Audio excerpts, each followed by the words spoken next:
Yes, folks, I smell a rat. Now, a few days ago, I did a video about things not being as they appear to be.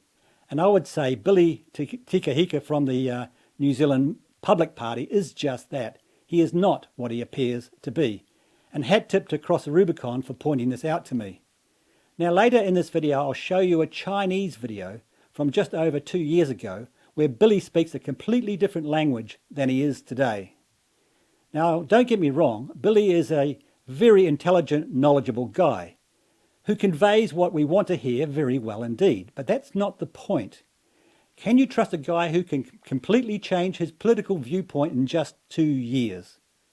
And not only that, many, if not most of his policy positions are from the New Conservatives. And now he wants to take their signature policy binding referenda as well.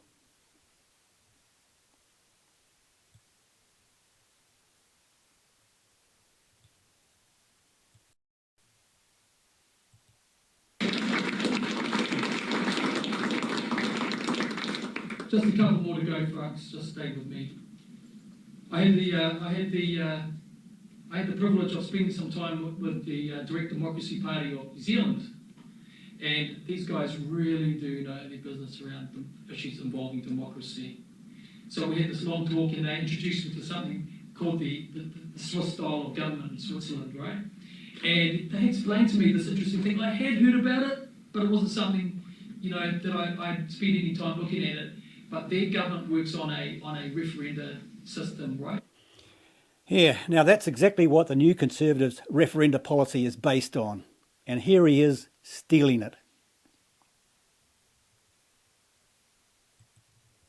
Whereby the big issues, the very big issues are taken to the people. The little ones, the day-to-day business as usual stuff, that's the job of the politicians.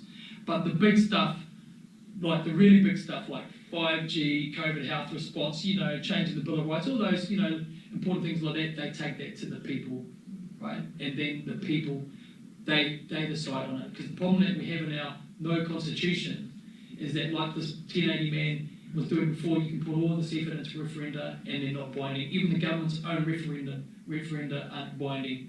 So we need to develop a new approach to involving you, the public. Yeah, now before going on to the Chinese video, I'll play some clips of what Billy said recently.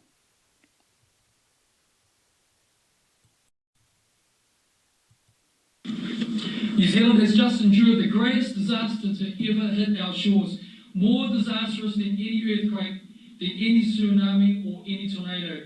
We are enduring this Labour government under the communist leadership of the globalist Jacinda Ardern. Ah, is that why you want to get into bed with Communist China? The threat that this government represents to all New Zealanders is greater than any war or threat that we've seen as a country. The other thing is, it's not just the Labour MPs, the entire coalition is crooked. The internet filtering bill delivered to Parliament and passed by the NZ First MP Tracy Martin. Who the heck is Tracy Martin? I never heard of her until a few months ago. Who was Tracy Martin? That she thinks that she can create a bill whereby the government will define what Jade intends to post on her Facebook page, on her company website, on her blogging, on her Twitter, you name it. If it's digital and they don't like it, they're coming for you. But what do you think Communist China does? So it's part of the 3-strike rule. Number 1, you get a warning. Number 2, they warn you again, and then they restrict the reach of your broadcast. Number 3, they turn up, and if you're in business, they'll arrest you and charge you up to $200,000 for it. But the ultimate agenda is to collapse everybody into a melting pot of sameness. But what they forget to tell you is that within the communist and the socialist ideology, is that there's a hierarchy. You see, they say social equity where everyone's the same, but they forget to mention, but not them. But not them. And that's why you get the Chinese Communist Party, where you have everyone down here working hard, but there's a form of capitalism there now. But you see everyone, all the worker bees down the bottom, working really hard, but the guys at the top are the ones that fly the private jets. Yeah, yet 2 years ago you were trying to get into bed with them. It's not a pretty picture at all. But what I do want to say to you is that there is hope.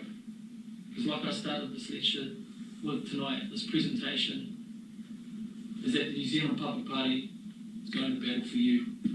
So that is why you want to sell us out to Communist China. We're going to battle for you. I am the most reluctant politician I've ever seen, ever. Me. Those of you that have been watching my broadcast know that I said a few weeks ago that my wife wasn't happy about this newfound fame I've got as a somewhat of a face of a movement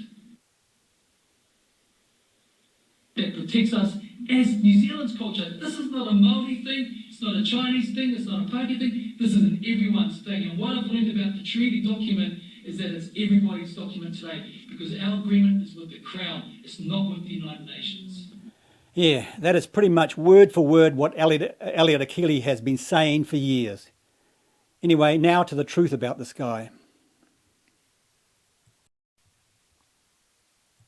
So now we come to Mr. Billy Te Kahika. Could you give us, not many Chinese participants here know much about what Maori indigenous property is. Could you introduce yourself together with the indigenous property? Sure. I'll address you in my language first of all. Kia ora tātou, nā mihi atu ki a koe, e te rangatira, me nā aku rangatira no te takitaki o te ao. Tēnā koutou, ka nui te koa me te hari ki te tūtaki a koutou, I roto I nā ahuatanga o te wā. Nō reira, tēnā koutou, tēnā koutou, tēnā no tātou katoa. Thank you very much. Ni hao mā. It's the limit of my Chinese, my Mandarin. Thank you and greetings to everyone here for this next panel, discussion panel. So my name is Billy Te Kahika. I come here in two distinct roles and capacities. My first capacity that I'll talk about is as the managing director of two companies, Indigenous Property Exchange and also Indigenous Business Consultants. We are getting ready to transition into just being Indigenous Business Consultants. I'm also very, very proud to claim Sue Mark Solomon, who spoke so very beautifully earlier today, as a colleague and a mentor in my company. And the role of Indigenous Business Consultants has developed over the last 2 years. In the last 2 years, I have built an Indigenous commodities and trading network that involves almost 70 countries, representing hundreds and hundreds of Indigenous communities in North America, Latin America, the Pacific Islands, Asia, and Northern Scandinavia. During that time, I've built up a collection of MOUs and trade agreements that support the very pillars that we're talking about today in the one Belt, One Road concept in which... Yeah, now this is the guy who is now always talking about sovereignty. But here he is selling New Zealanders out to communist China. There's cooperation, economic development through cultural sharing, economic sharing and mutual capacity development. So my role in the last 2 years has been to bring that network together and develop and identify real opportunities to develop real income, real opportunities so that emerging Indigenous groups can be developed and build upon their capacity, and also that the more financial and economically capable Indigenous groups can do business with each other.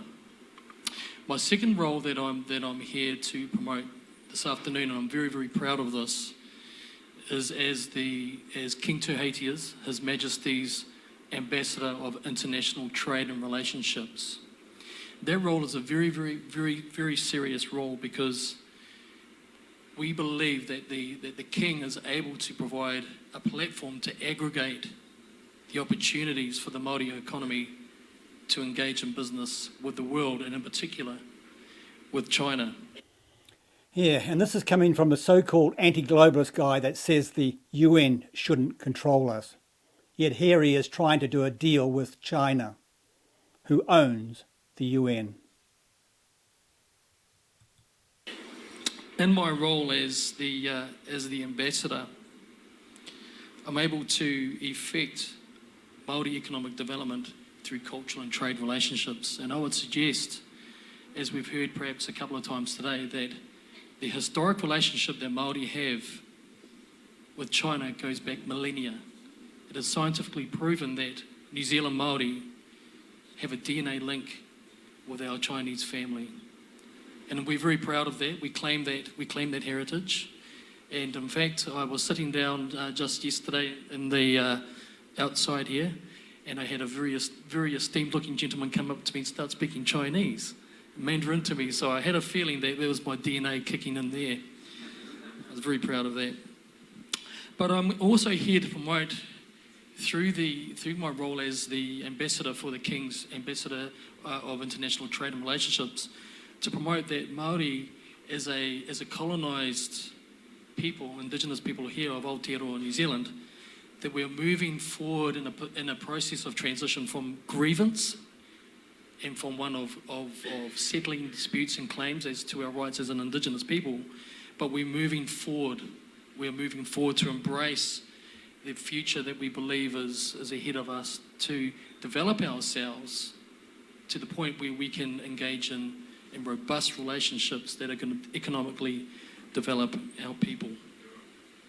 It's really super important, and an opportunity that the Oceania Silk Road Network has provided today for all of us to engage with each other is also much more poignant for Māori like ourselves to be here today, because we are essentially outside of government. We believe that our Indigenous sovereignty is expressed through economic prosperity. And I believe that the One Belt, One Road concept is perhaps another conduit to flowing through the opportunities for our people to economically develop.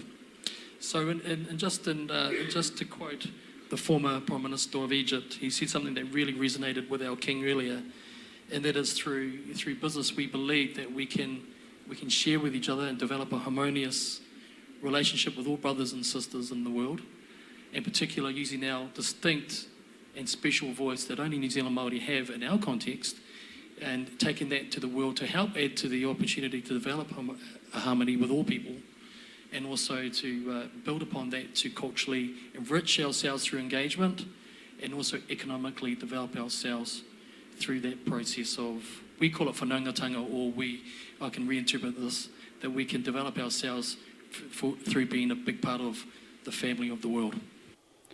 Ah, sounds like a globalist to me. So, Mr.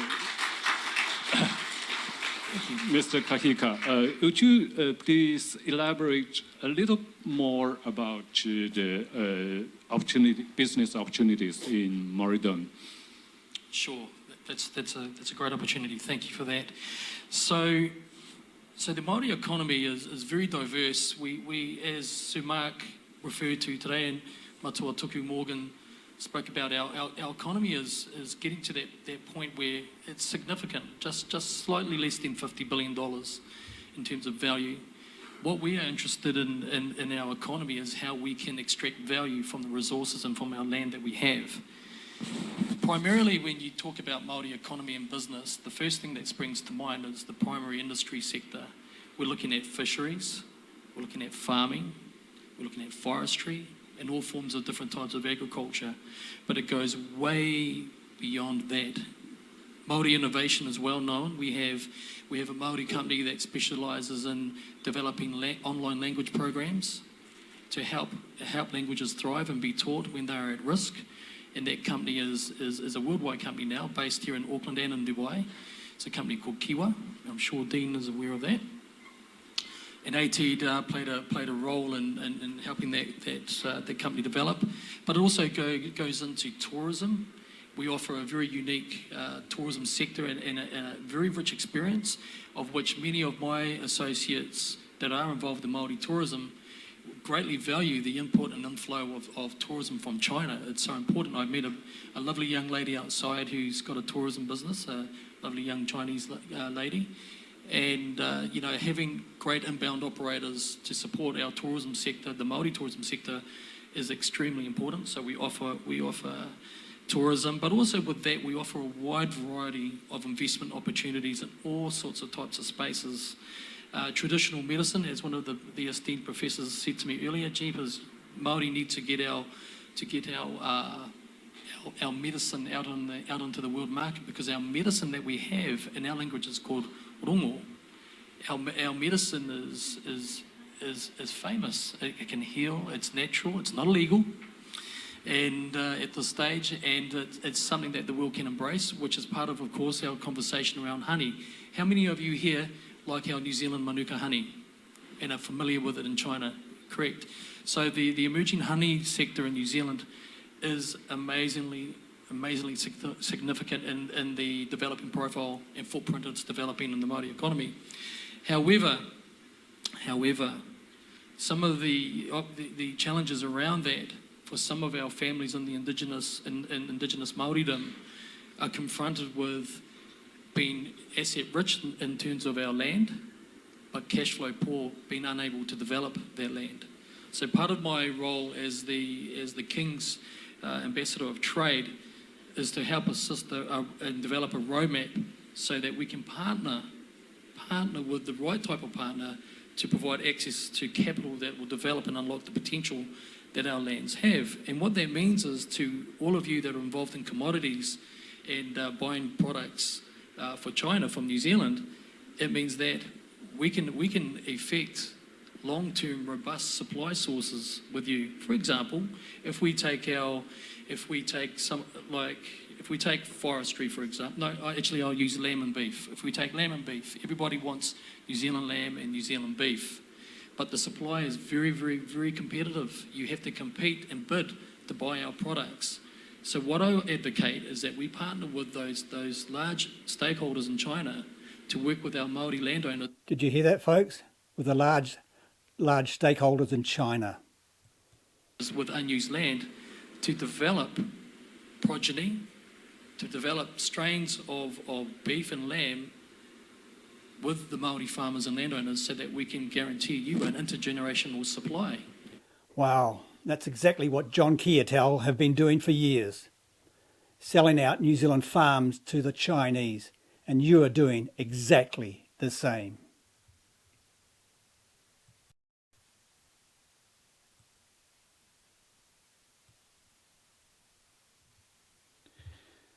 Yeah, now from that, folks, you can clearly see he is just another globalist, and now he's trying to sell himself as something completely different. Right now, alarm bells should be ringing in your head. But having said that, folks, the only reason he is there is because he is delivering the message that many want to hear in a knowledgeable, in-depth way. Anyway, I've posted a link to that video in the description below.